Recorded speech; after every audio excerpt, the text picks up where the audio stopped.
એક્સેલમાં આપણે પાસવર્ડ કઈ રીતે આપવો, ફોલ્ડરને કઈ રીતે પાસવર્ડ આપવો તે અગાઉ મિત્રો શીખી ગયા. પરંતુ જો યુઝર આપણી ફાઇલ જ અથવા ફોલ્ડર જ ડાયરેક્ટ ડિલીટ કરી નાખે તો તેની સિક્યોરિટી શું કરવી તેના વિશે અહીં આપણે ચર્ચા કરીશું. અહીં એક્સેલની એક ફાઇલ આપ સ્ક્રીન પર જુઓ છો આપેલ છે. માઉસથી ડબલ ક્લિક કરીશ એટલે તે ફાઇલ ઓપન થશે અને જો ડિલીટ કરવી હોય તો ડિલીટ પણ થઈ જશે. નામ ચેન્જ કરવું હોય તો નામ પણ ચેન્જ થઈ જશે. તો આ તમામ પ્રોસિજર કોઈ બીજો યુઝર જ્યારે સ્ટાફમાં ઘણા બધા યુઝર હોય અને કોઈ બીજો યુઝર આપણી ફાઇલ ડિલીટ ન કરી શકે, રીડ ન કરી શકે અંદરની ઇન્ફોર્મેશન્સ, તો તેની સિક્યોરિટી શું કરવી? અથવા તો આપના ઘરે લેપટોપમાં આપના બાળકો આપની કોઈ ઇમ્પોર્ટન્ટ ફાઇલ ડિલીટ ન કરી શકે તો તેના માટે શું સિક્યોરિટી કરશો તેના વિશે અહીં ડિટેલમાં ચર્ચા કરીશું. વિડીયો થોડોક મિત્રો લાંબો છે પણ કમ્પ્લીટ જોશો તો જ આપને ટોપિક ક્લિયર થશે. અહીં આપણે એડમિનિસ્ટ્રેશન તરીકે આપણે છે, અહીં આપણે એક યુઝર આઈડી બનાવવાનું થશે.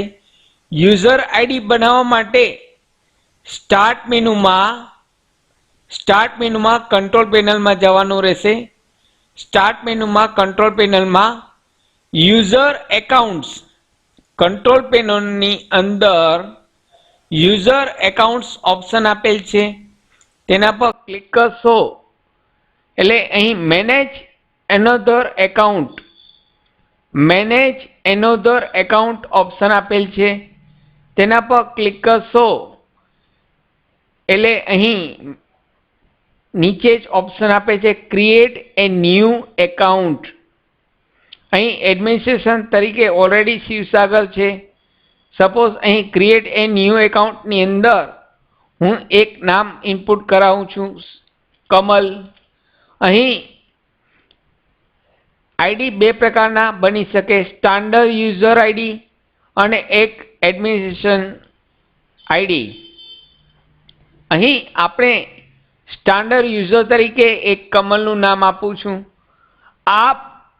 આપના લેપટોપ ડેસ્કટોપમાં જે યુઝરનું નામ આપવું હોય તે અહીં ટાઈપ કરવાનું રહેશે. ત્યારબાદ ક્રિએટ એકાઉન્ટ, અહીં ક્રિએટ એકાઉન્ટ આપશો એટલે સ્ટાન્ડર્ડ યુઝર તરીકે કમલ નામ આવી ગયું. હવે આપણે જે એક્સેલ ફાઇલ છે તે કમલ યુઝર જ્યારે લોગિન કરે ત્યારે તે ફાઇલ ડિલીટ ન કરી શકે અથવા તો જોઈ ન શકે તો તેના માટે અહીં એક્સેલ ફાઇલને સિલેક્ટ કરી રાઇટ ક્લિકથી પ્રોપર્ટીઝમાં સિક્યોરિટી ઓપ્શન આપેલ છે. પ્રોપર્ટીઝમાં જશો એટલે સિક્યોરિટીમાં ક્લિક કરશું એટલે અહીં એડિટ ઓપ્શન આપેલ છે. એડિટ ઓપ્શનમાં ક્લિક કરવાનું રહેશે. મિત્રો ખાસ સ્ક્રીન પર ધ્યાન આપશો. અહીં એડ ઓપ્શન આપેલ છે, એડમાં જશું એટલે અહીં યુઝર નેમ કમલ, આપણે જે યુઝર આઈડી બનાવેલ કમલનું સ્ટાન્ડર્ડ યુઝર, તો અહીં કમલનું નામ આપવાનું છે. ઓકે આપશું એટલે અહીં કમલ આવી ગયું. હવે કમલને તમે કેટલી ફેસિલિટી યુઝ કરવા આપો છો?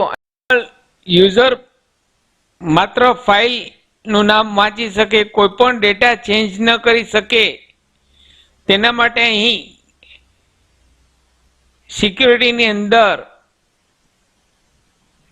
કમલમાં એડિટ ઓપ્શન આપેલ છે, ત્યાં કમલ યુઝરની અંદર અહીં મોડિફાઈ, રીડ રાઇટ અને રીડ આ ચારે ઓપ્શન્સ સિલેક્ટ કરી લેવાના રહેશે. સપોઝ અહીં લેફ્ટ સાઈડ હોય તો અહીં લેફ્ટ સાઈડના એલાવ ઓપ્શન કાઢી નાખવા અને ડિનાઈ રાઈટ સાઈડ તેમાં આ ચારે ઓપ્શન સિલેક્ટ કરી એપ્લાય આપી દેશો એટલે કમલ પોતાના આઈડી દ્વારા જ્યારે લોગિન કરશે તે ફાઇલ ડિલીટ નહીં કરી શકે. તો ચાલો મિત્રો હવે આપણે કમલના આઈડી ઉપર જઈ અને ડેટા ચેક કરીએ. હવે મિત્રો અહીં આપણે કમલ યુઝર આઈડીમાં આવી ગયા છીએ. અહીં કમલ માત્ર ફાઇલનું નામ રીડ કરી શકશે. અહીં જો આપણે F2 કમાન્ડથી કમલ કોઈ પણ ફાઇલનું નામ ચેન્જ કરવા માંગશે તો ફાઇલનું નામ પણ ચેન્જ નહીં કરી શકે અને ફાઇલ ડિલીટ પણ નહીં કરી શકે. કીબોર્ડથી ડિલીટ કી પ્રેસ કરશે તો કોમ્પ્યુટર અહીં પરમિશનનો મેસેજ આપી દેશે, you need permission two perform this action.